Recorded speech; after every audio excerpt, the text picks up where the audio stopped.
Okay. Are we good? Okay, we're good. All right. Welcome in. I am really excited today because we're going to be talking about plantar fasciitis. Plantar fasciitis. I've heard it a bunch of different ways. Actually, let me open this window, get better acoustics, or at least a little bit. Because now it's getting really echoey in here because as you can see, my office is changing into a nursery very slowly, but it's happening. But we got to keep it moving. Okay, so really quick, I wanted to talk about this with Instagram up too. Is I kind of struggled to make this type of video because, if you guys have been around here a long time, I never really created a lot of content about physical pain, um, injuries, rehab, things of that nature. But that's actually what drew me to go to chiropractic school, a decade ago. I was fortunate enough to play a college sport. I didn't really have a very injurious career. I was fairly healthy through most of it, and honestly, I credit a lot of that to Dan Gableman, my strength and conditioning coach in college. He really taught me a lot of the principles and philosophy that actually still I bring with me to this day in my own training. When I was in an office working with folks on this type of stuff. And he really kind of helped hold people accountable. And certainly working for him made a really significant impact on my life and kind of where I've gotten to this point. Now, obviously, over the past 4 years, and I would say even probably since I graduated, it slowly shifted more towards a bit more internal, a bit more, what's going on internally, things that are going on, different health challenges, et cetera, because I just kind of saw a need for it at the time. Obviously, with everything that went on with 2020, that changed a lot of stuff too. But I've always been in the sports arena, at least before my professional, I guess, career. That's where I spent the majority of my time. That's still what I do. It's just a question of, do I want to bring that back and use this channel to talk about it? So heel pain, plantar fasciitis is going to be my first foray kind of into this in this way. So I'm very curious. I really would like to see some feedback on this, because if this is something you like, I could certainly create more content, programs, etc. for this type of stuff, because it's why I went to school in the first place. It's just obviously not something I've talked about for years because other things kind of came up. So, yeah. All right. With that, let's get into it. So plantar fasciitis, like always, there's going to be a blog that goes along with this. So if you haven't signed up for the Becoming Invincible newsletter, sign up. There's going to be all the pictures, all that stuff. It's going to come out tomorrow. So you could read a lot of what I'm talking about. There'll be, the studies and the links and all that stuff, pictures, all that fun stuff. So it'll be there. Okay. So plantar fasciitis. Now, what is it? Now, unfortunately, I'm kind of stable at a camera right now. So I'm going to be using my hand as an approximation for a foot. Not the best, I know. I wish I kind of had like a picture or a model with me, but I don't. So if we do this, we're going to pretend that our thumb is our big toe, and you're just going to kind of have to follow along with me. So, okay. So what is your plantar fascia? It is essentially a band of tissue that runs on the heel side of your foot. So if this is the side that touches the floor, that's called the plantar side of your foot. It runs effectively from your heel to really your toes.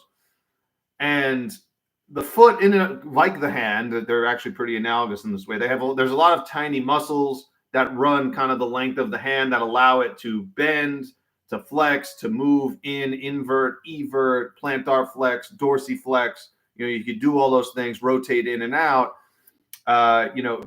with the ankle using the plantar fascia. And in many ways, it acts like a spring. Now, plantar fasciitis, as the name might suggest, is inflammation to this kind of fascia that runs on the bottom of the foot. And again, I apologize for using a hand, but that's what I got.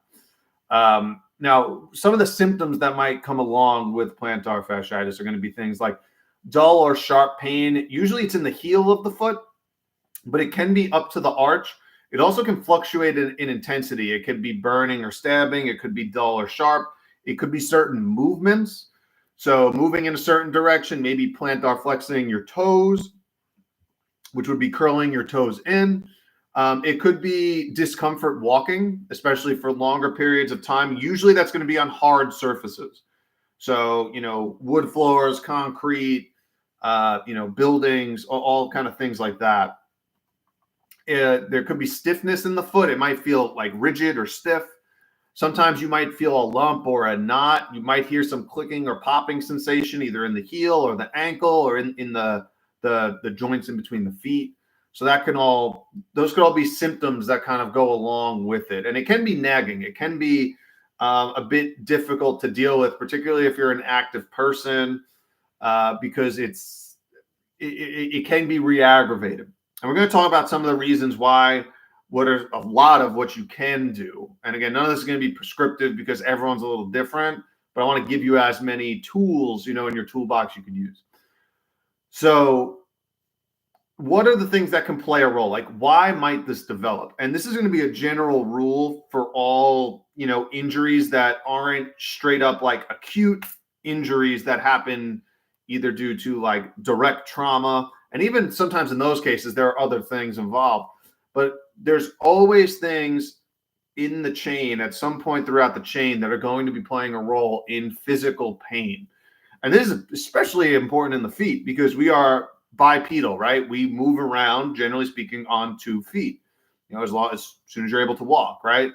So it can affect everything up the chain, or everything up the chain, rather, can affect your foot. So what I'm saying is, like, if, say, we're like modern humans and we sit a lot, we're sitting 6 to 8 hours a day, that can cause, tight hamstrings. That can lead to tight Achilles tendon, weakness in the calf muscles, weakness in the hip abductors. So those are kind of your stable pelvic stabilizers, your glute medius, your glute minimus, those types of muscles on the opposite side can actually affect the foot on the other side. So the right hip, for example, can affect the left foot, right? And that makes sense because when you're walking, right, you're going to have one foot, your single leg balancing in stride.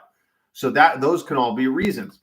There could be weakness in the intrinsic muscles of the foot. Now, a lot of that's going to be due to the shoes you wear.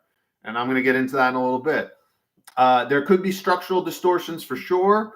If there is, say, like rapid weight gain, or if there's obesity, certainly losing weight can help because that's going to take some pressure off the hips, off the knees, off the ankles. Sometimes that can help. Using poor form when you're exercising, particularly on hard surfaces, like I just mentioned. So again, cement, concrete, flat, things like that aren't natural surfaces, right? Grass, dirt, sand, because that's really primarily what we are designed to walk on in nature. If there's inflexibility, in the ankle, in the knee, in the hip, in the lower back, if there's poor tracking in any of those joint systems, that's going to affect the plantar fascia in your foot. Now, I know that might seem a little bit far-fetched, but all of these things, if you're a good practitioner, or even if you're, at home trying to fix this, like, you have to be honest with that. Like, what is your history? Do you have injuries along, the lower extremity or the opposite lower extremity or the low back? How is your movement? How is your core stabilization? All of these things are going to be playing a role. And then certainly other inflammatory conditions. So if we're talking about things, like insulin resistance, if you've had arthritis, which technically, or at least osteoarthritis, I should say, isn't inflammatory at all, but it's an itis. So all of these things, have to be taken, person to person. But the biggest things I want to talk about, and this is what I'm going to spend a lot of time talking about today because it's really important, are poor footwear and weak intrinsic foot muscles. Now, one of the memes that I posted last week kind of showed one of these, and I actually put that in this week's blog. But that's going to we need to start by talking about the feet themselves, I should say. So we know now most people spend 90%, if not more, of their time indoors, and those surfaces, generally speaking, are hard, flat surfaces. Also, we're spending a good chunk of that time sedentary.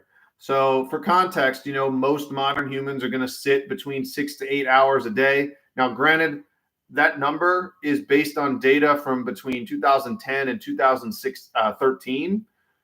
I would guess a decade later, that number is probably a little bit higher.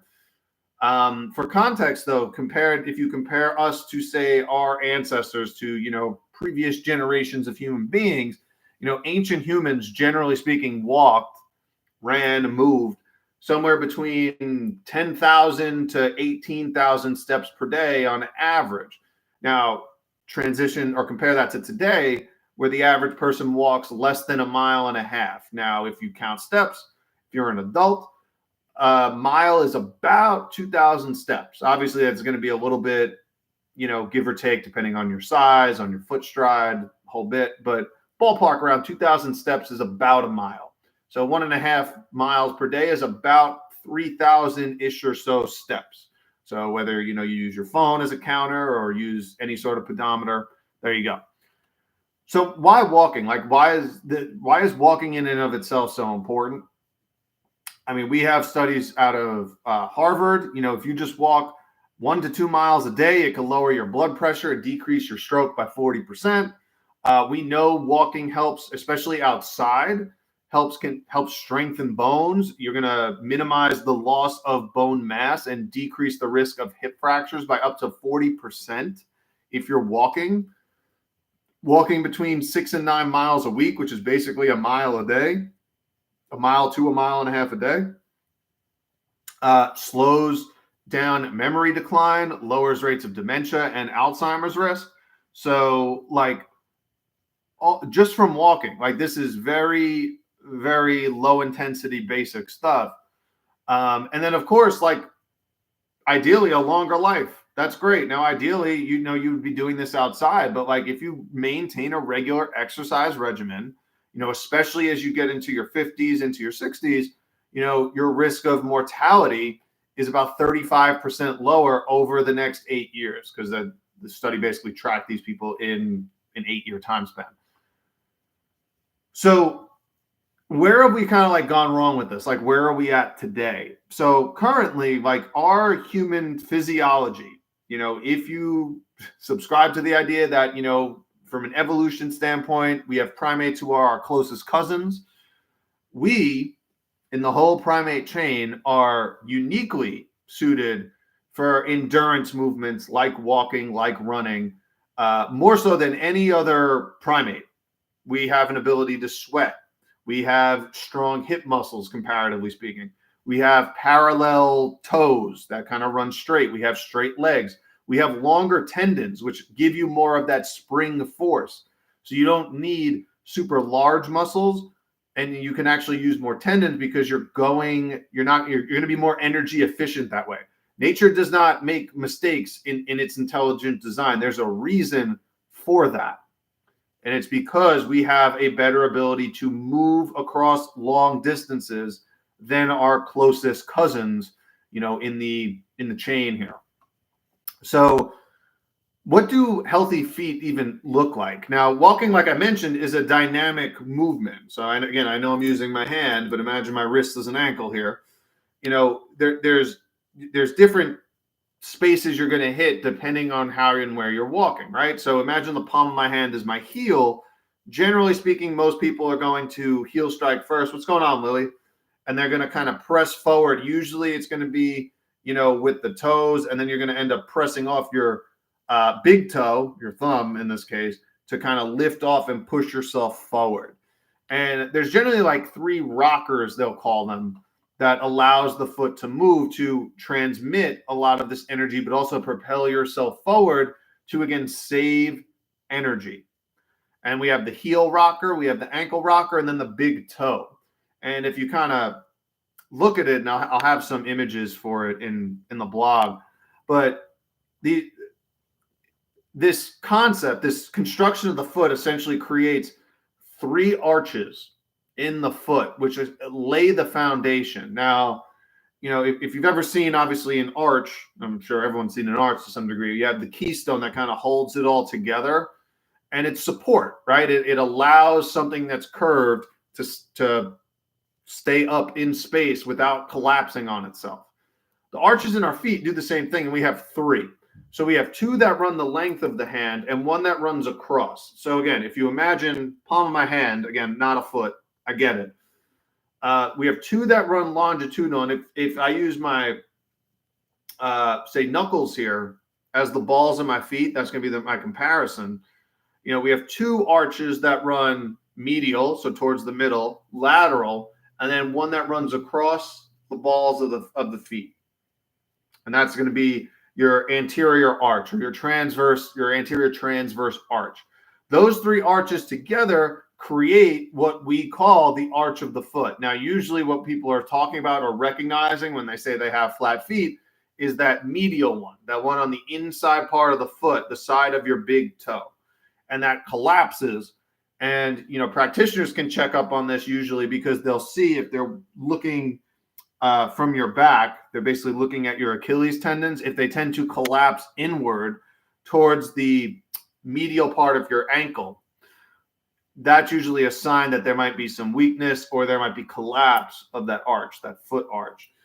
But that elasticity, kind of like a triangle. Exactly. It actually does look like that. And again, in the blog, I'll have a picture, so it's a little bit more obvious to see that. But again, I still haven't figured out on YouTube how to share my screen, or else I would. Because I like doing these live versus uploading it as a video.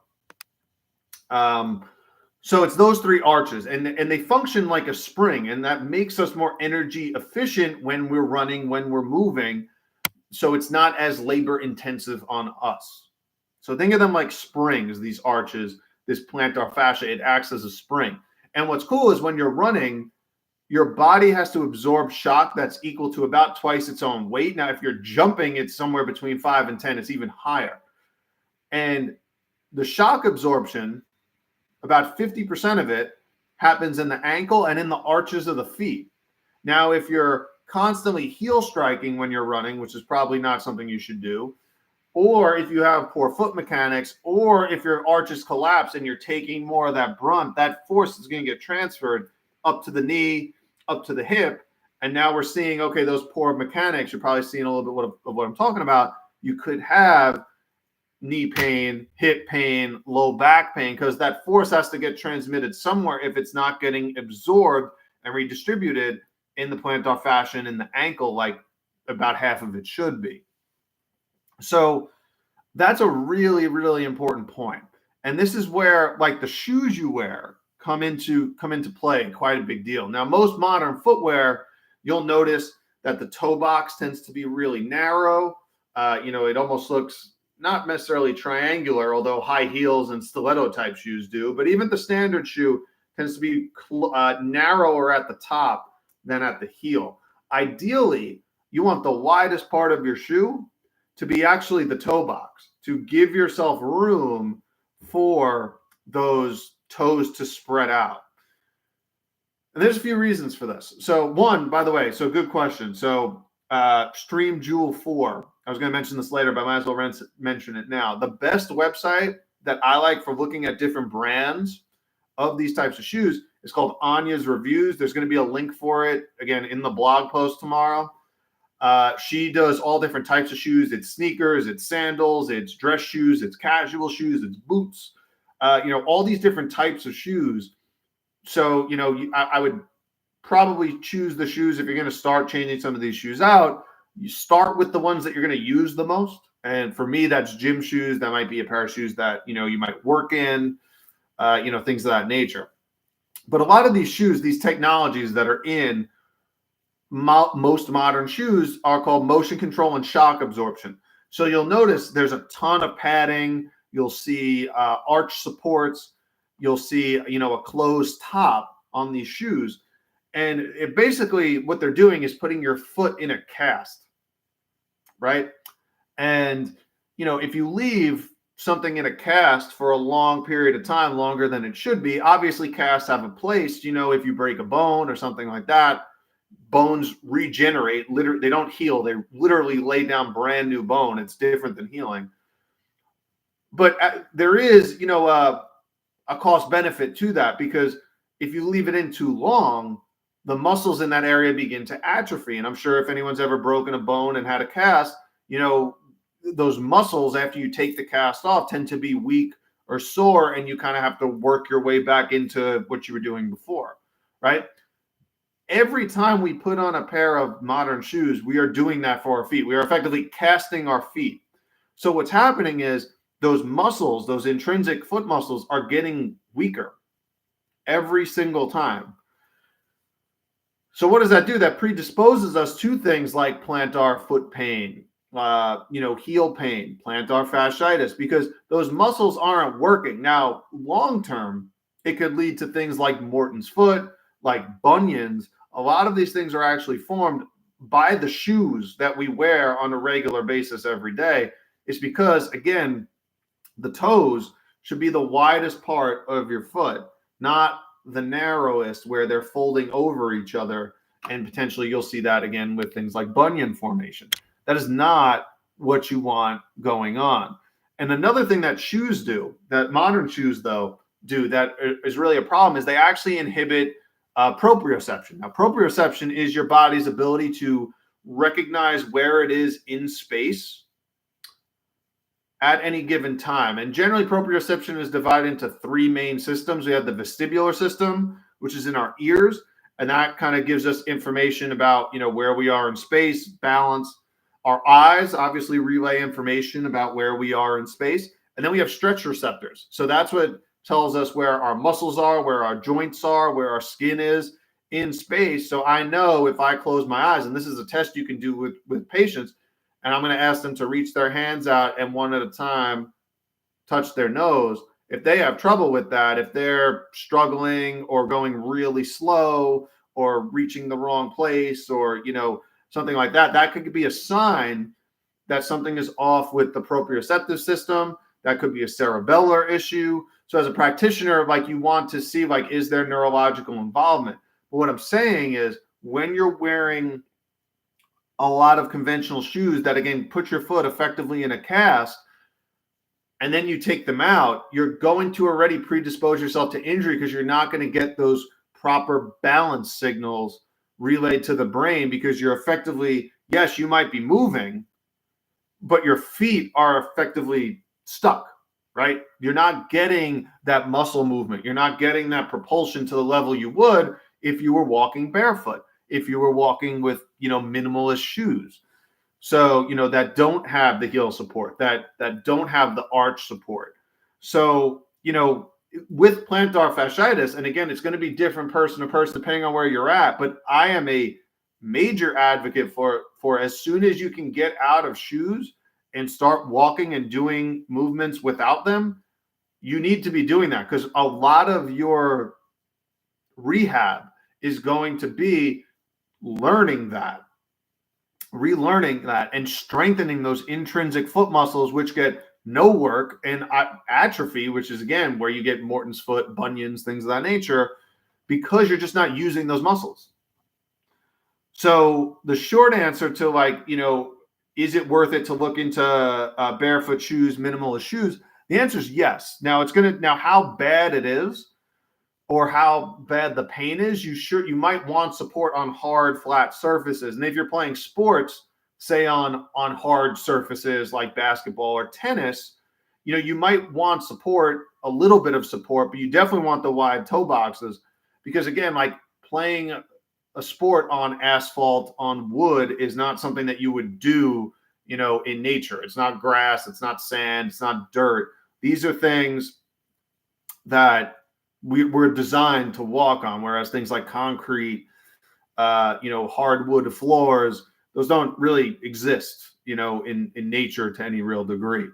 Certainly, there's, in nature, you're going to have surfaces that aren't, completely flat. There's certainly going to be hills and bumps and things of that nature. That's big. That's really important for proprioception, that you're not going to get wearing thick, shoes that hold your feet in to effectively a casted position, things of that nature. So you're not going to get that.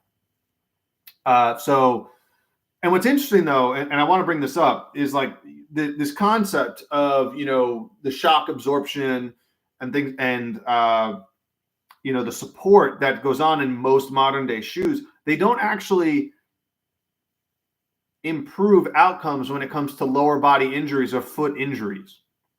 So the concept was like, they're like, oh yeah, well, these might prevent injuries, right? These might make it safer, but they really don't.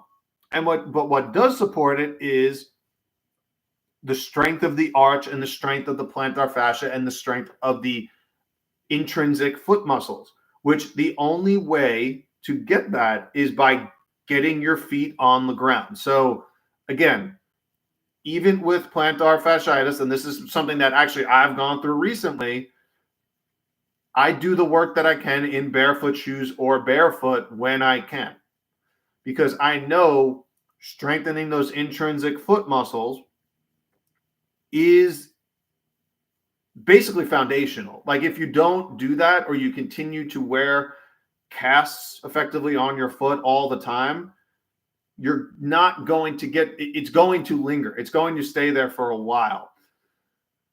So you have to have other ways to kind of go about it. And the best shoes are the ones that are going to have no arch support and allow for full motion, full foot range of motion.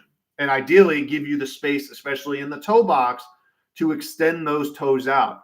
Like, I don't think most people realize that, like, the toes, the balls of your feet and your toes should be the widest part of your foot, not the narrowest. And that's something that's really changed over, the past, I don't know, 60, 70 years or so, with more modern, shoes. And again, this isn't even talking about the rubber and the grounding aspects that I'm not even going to get into that today. I've done a whole blog on that. You can check that out. Now, if you're going to work with someone on this, and this could be virtual, this could be, in person. I personally would recommend in person, but I do help people online with this, and I'm more than happy to do it. What should you expect? Like, what are you looking for? Whoever the provider is that you work with, they're going to want to examine your feet. So some of them might want to ask for a video of watching you walk, maybe before. So they might want to go through that with you. That's certainly something I would do. They might ask you to walk around on video, because that was something that I would do in an office. I would definitely have you walk, up and down. I'd want to see your gait. I'd want to see your foot structure. So ideally, I would want to see those feet, either barefoot or in socks or something, so that I can see how that walks.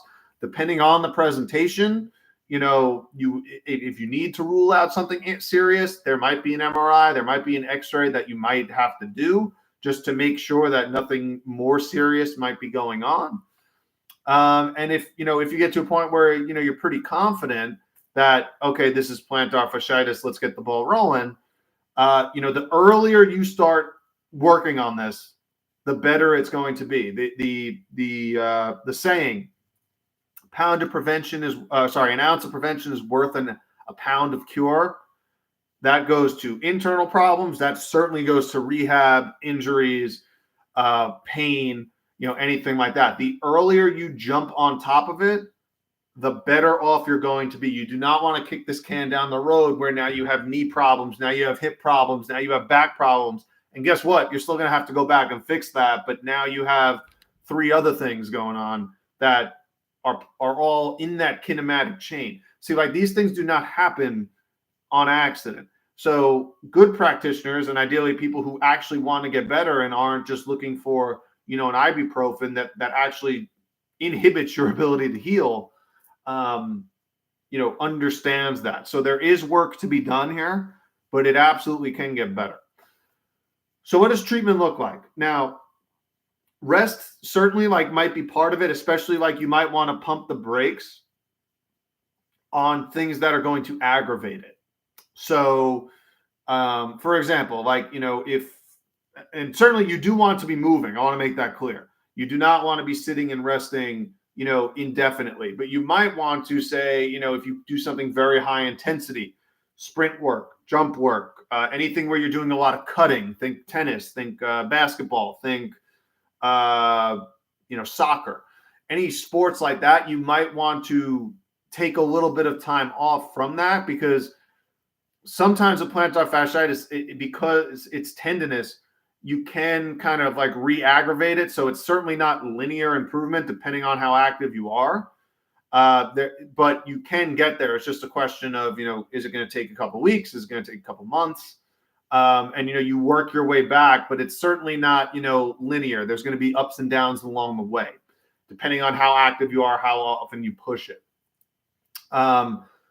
Ice. Now, this is a conversation for another day. I'm not a big fan of ice outside of the initial acute pain. So if it's immediately following an injury or within that acute phase, which is about 24 hours, ice is great. Generally, I prefer heat. Red light therapy, photobiomodulation can be used. You're definitely going to see some stretching exercises, some actual strengthening exercises, and I'll go over a couple of them now or in a little bit. Footwear, obviously, I've been talking about this. You might use an orthotic device depending on how bad the pain is. So that could be, again, orthotics. I'm not a fan of them, but if it is severe acute pain,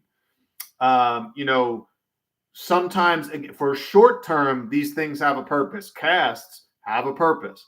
So, but you cannot go into it long term. This is what I need because my foot is broken. It's, you can't fix it. It's not going to get better, etc. If you think like that and you wear that all the time, it probably won't.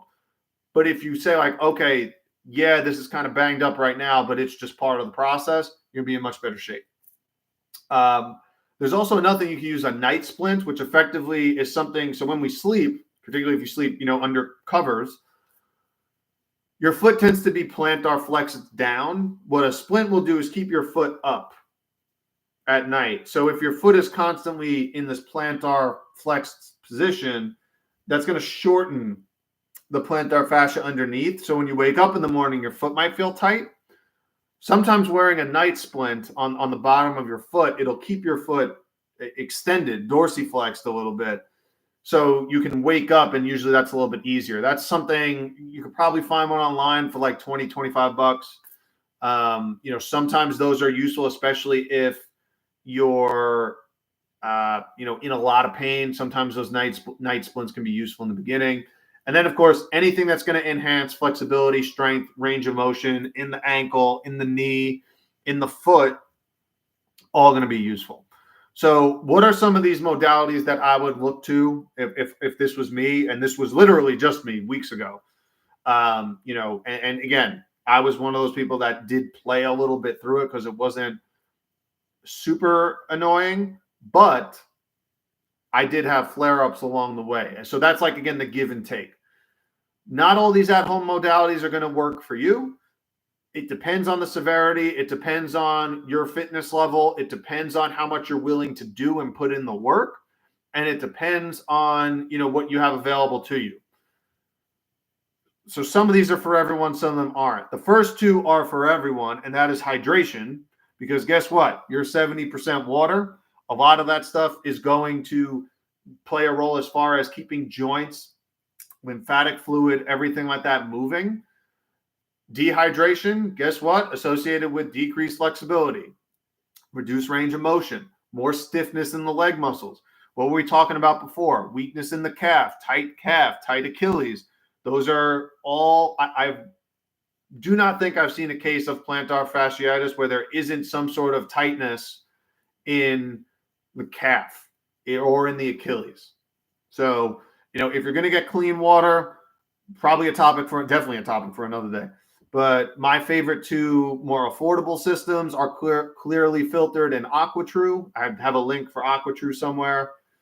If you want it, there's pros and cons to both. RO certainly has pros and cons, but a lot of it's going to be depending on where your water comes from. The best option, I would say, is you have access to healthy spring water. That's your best option. Movement. So I already talked about this. You do not want to stay sedentary, even though, things might be painful. You do want to be walking as much as you can. And I would say ideally, if you could get up to 5,000 steps per day, at least on natural surfaces, do it.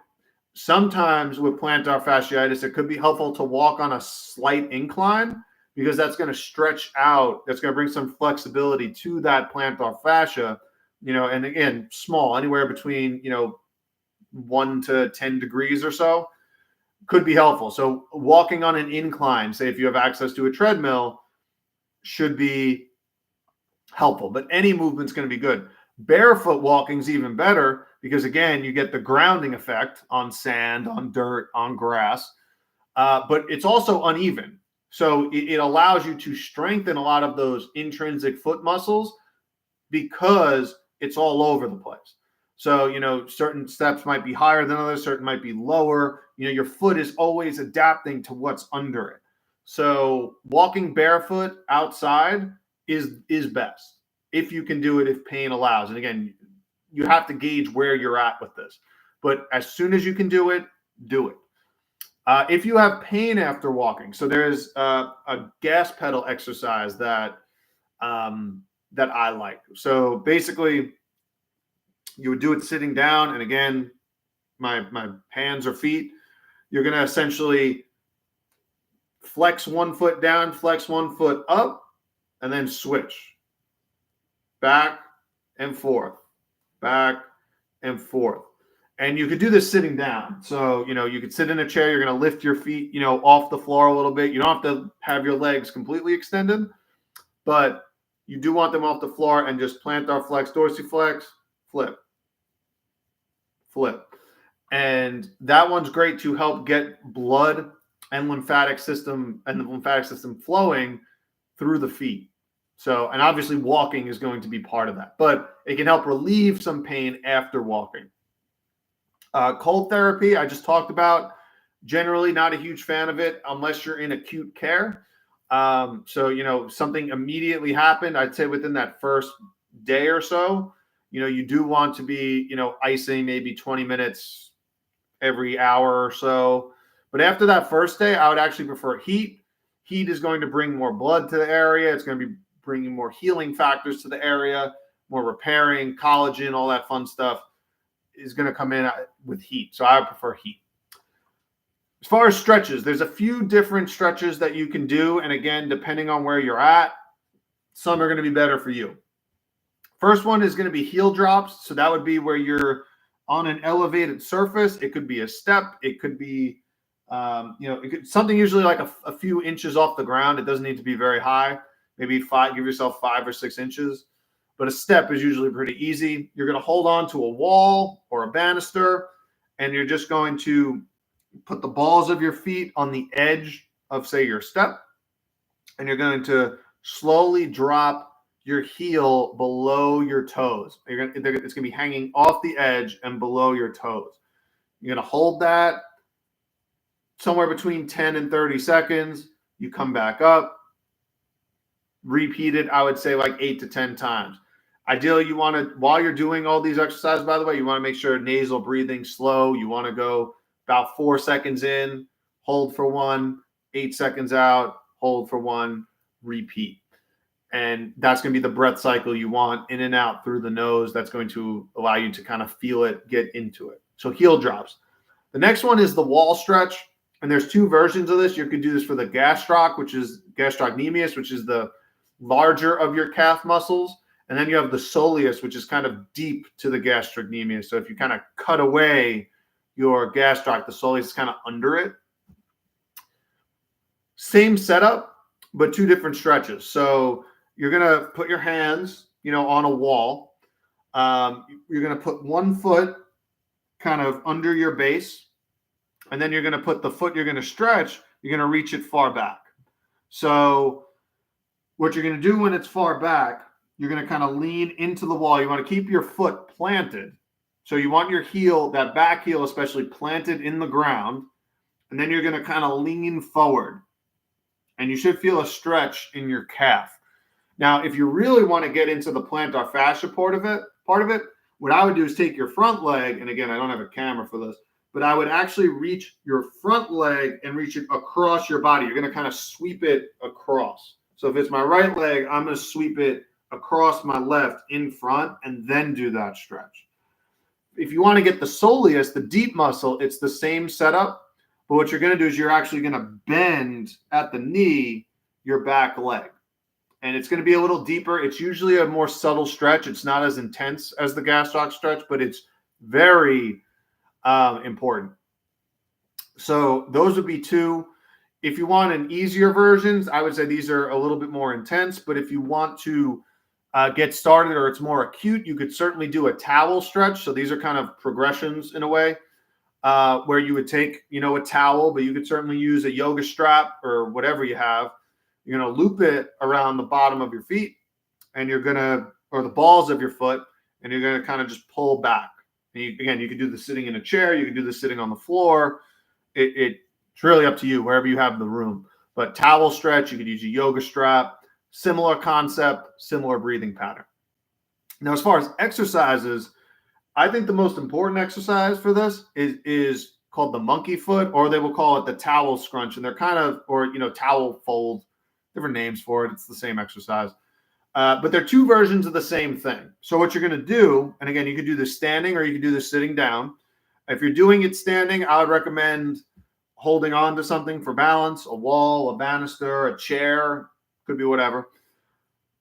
You're going to put a towel on the floor. And what you're going to do is with your toes, you're going to flex your toes and pick up the towel from the floor and then drop it with your toes and then repeat that. You're just going to pick it up, lift, drop, and then repeat. And again, you want to be doing that. I would say do it 10 to 20 times per set. And you could do as many, sets as you want with that. I would do at least 3 to start.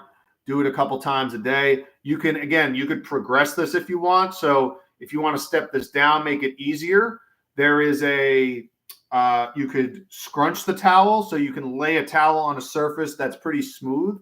So probably not a carpet, but maybe like a tile floor or a wood floor. And you just kind of scrunch it on the floor. So you kind of pull the towel towards you. And then you could straighten it out again and kind of repeat. Yeah, I know. Next time I'm going to have to figure this out, but I'm on YouTube too. So it's tough for me to kind of demonstrate all this, but there are pictures of all these in the blog tomorrow. So hopefully that'll be a little bit easier. The other thing you could do if you want to step it up, if you want to progress and make it harder, you could add a weight to that towel. So if you're lifting it off the floor, you kind of have to put more strength into your toes, more effort. So that's a good one. Heel raises. So kind of the opposite of the heel drops. You're going to actually just be lifting up.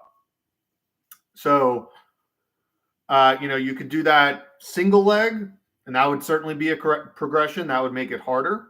If you're going to do it on single leg, I would do it on the injured foot, but I would also do it on the uninjured foot. So I would make sure I'm balancing that. You could also do an eccentric version, which is essentially you start at the top and you slowly lower down to a count of 5. So say, I start at the top. I'm going to count for 1, 2, 3, 4, 5, and my heels are on the ground again. Eccentrics are certainly, I think, a little bit more difficult. So that can also be a progression. And again, you can also do that single leg. So if I want to do just my left foot, 5, 4, 3, 2, 1. And then that's it.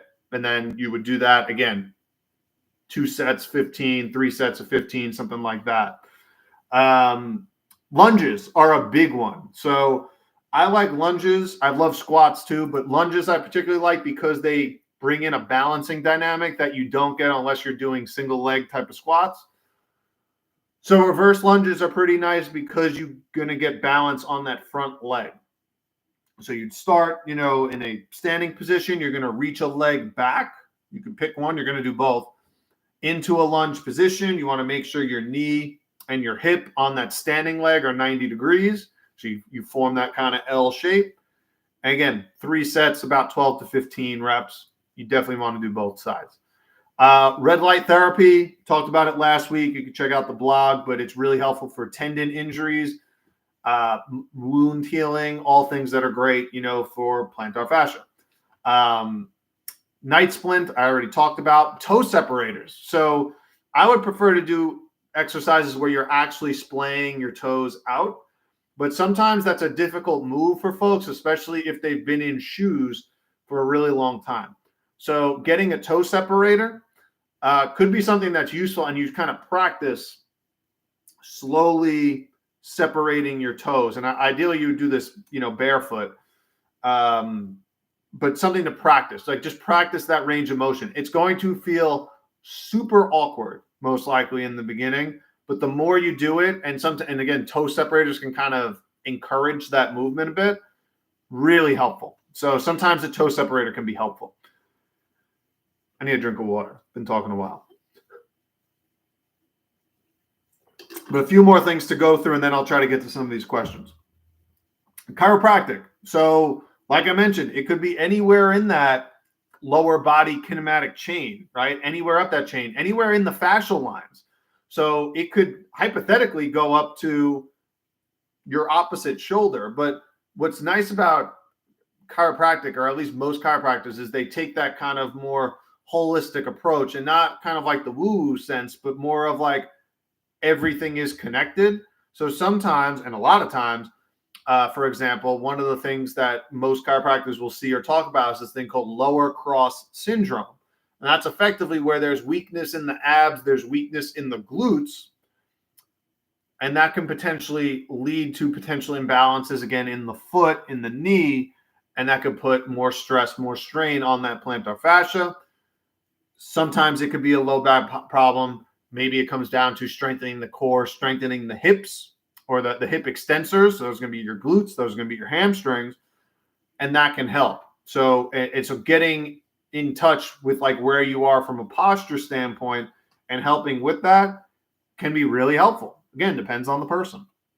Massage, also helpful, particularly more in acute situations. If you want to get out of pain, I find it tends to be more for short term. Like it's not going to be something that's going to quote unquote heal it, but it's going to help it feel better in the immediate sense. Because again, it's going to come down to how well are you activating those muscles? How well are you using that? What does your gait look like? What is your flexibility and mobility like in the knee, in the hip, in the ankle, in the foot? That's going to effectively relieve the pain in the low back too. So massage, I think it's great, especially if you're in acute pain. You could certainly do it, on yourself using, your thumbs, your hands to get into the spots that are a bit more tender, especially, early on. Or if you're transitioning to using, more barefoot techniques or, new shoes, could be helpful. And you could also feel soreness, by the way, not just in the bottom of your foot, but it could also be in the calves. Acupuncture certainly can be a useful tool. I actually found a study that they were using different herbal remedies with acupuncture and had a success rate of like 92%. Pretty cool. I don't do acupuncture personally, but I am a huge advocate for it. So worth knowing about. The other thing, so I want to talk about this because I've seen it work and I've tried to look for peer-reviewed evidence for it, but I couldn't find it. Be that as it may, I've actually seen people do Epsom salt baths and have their plantar fasciitis actually like disappear overnight. Again, will not say it works for everyone after one shot, but I've seen it happen. And I've also talked to other practitioners and they've seen it happen too.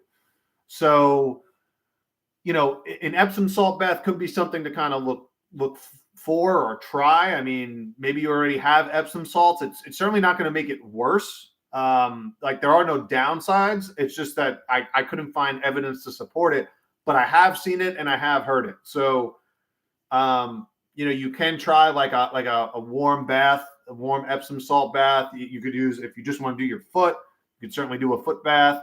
You could even do it, really old school. I'm thinking like when I was in the trainers, it was literally just a bucket they would use for ice. You could certainly do that with warm water and Epsom salts and stick your foot in a bucket, if you really want to give it a shot. So worth thinking about. As far as nutritional support, why do Epsom salt baths even work? It's because of magnesium. So the active ingredient in Epsom salts is a magnesium compound. Now, this isn't too complicated. Like people really like complicating magnesium, saying like, oh, should I take magnesium orotate or citrate or oxide or whatever? And the truth of the matter is, like, the best source of magnesium is going to be food. And guess where magnesium is? It's in the food that most people do not eat. And I know people love the diet wars and all this stuff online. Truth of the matter is, to get the magnesium you need, you're going to have somewhere between 8 and 10 servings of fruits and vegetables per day. All fruits and vegetables are going to have some magnesium in them. They are an essential electrolyte. So just get them in. Like, don't overcomplicate it. It can be any fruit or vegetable. 8 to 10 servings a day. If you do that alone, you will be way ahead of most people on a nutrition standpoint. And that's without talking about any of the other stuff that I mean, I certainly have opinions on, but if you just got to that point, you're already better than most. Vitamin B5. So that's actually used to generate cortisol. Actually, a bunch of B vitamins are, but pantothenic acid is one of them. Can help. It actually helps generate cortisol. Cortisol is a natural anti-inflammatory. Yes, it gets a bad rap because we talk about sympathetic dominance and adrenal fatigue and all that stuff, but you actually need it. Best sources of B5 for me, peas, green vegetables, avocados, royal jelly, mushrooms, broccoli, collard greens, legumes, sunflower seeds, all good choices. And again, if you don't get this down, it's in the blog. And then vitamin C, also really important. So again, I am not a fan of using vitamin C isolates. Guess where vitamin C is mostly in? It's, again, fruits and vegetables, like pretty much all of them. But the big ones, citrus fruits, peppers, strawberries, blackberries, papayas, mangoes, potatoes, sweet potatoes, watermelon, all of them are great. There are certainly anti-inflammatory herbs that are helpful. Ginger, turmeric, rosemary, cinnamon, clove, sage. Yeah, those are good ones. White willow can also be really helpful. You could, for fun, you can make like a golden milk latte, which I know is a popular thing these days. I would do it with coconut milk because I like coconut milk. But, that's like your turmeric, cinnamon, cardamom. Oh, boswellia, I didn't mention that. Boswellia is great. If I use a formula for like joint pain or inflammation, I like Boswellia Complex by MediHerb. I like Turmeric Forte, and I like Inflammatone by Designs for Health. But again, you could certainly take, a half a teaspoon of these herbs I mentioned and make a tea at home. Like, you don't need to overcomplicate this. So those are the big things as far as plantar fasciitis. Again, you might have to try all of these. Maybe some of these kind of hit, a bit more for you. It's going to depend on severity. It's going to depend on your overall fitness. It's going to depend on your history as far as, previous injuries, movement patterns, willingness to do what you need to do. That's probably the most important thing. And then, you kind of fill in the gaps, and it can get better. I know it can be frustrating, though, because anyone who has not been able to walk for any period of time, whether it's due to a cast or an injury or being on crutches, it's brutal. It's rough. So, I get it. Yeah, so that's what I got for today. The blog's going to be out tomorrow, so you can read all this, and there's links and stuff. Sleep, recovery, I didn't touch on it, but if you're not getting high quality sleep, you are impairing your recovery. Full stop. Have an ebook for it. It's $7 and it's like 100 pages, or I don't know how many pages it is. It's long, but all the things that I would do, some of the herbs that I would use if I was going to use that, but more importantly, it's how do you set your circadian rhythm? What do you do with with your surrounding environment as far as EMFs, as far as Wi-Fi? How do you set up a proper sleeping environment? How to get world-class sleep, the links in my bio. And more importantly, if you want a more individualized approach to healing, to doing this stuff, if you want specifics for you, schedule a call with my team. We could talk about this. It could certainly be towards, this injury type of thing too, because yes, I think being in an office can help, but a lot of the stuff is going to be done on the individual level too. And I mean, this is why I got into this in the first place. So thank you for tuning in. I'm going to answer some questions on Instagram, but I hope this was helpful. See you next time. Okay.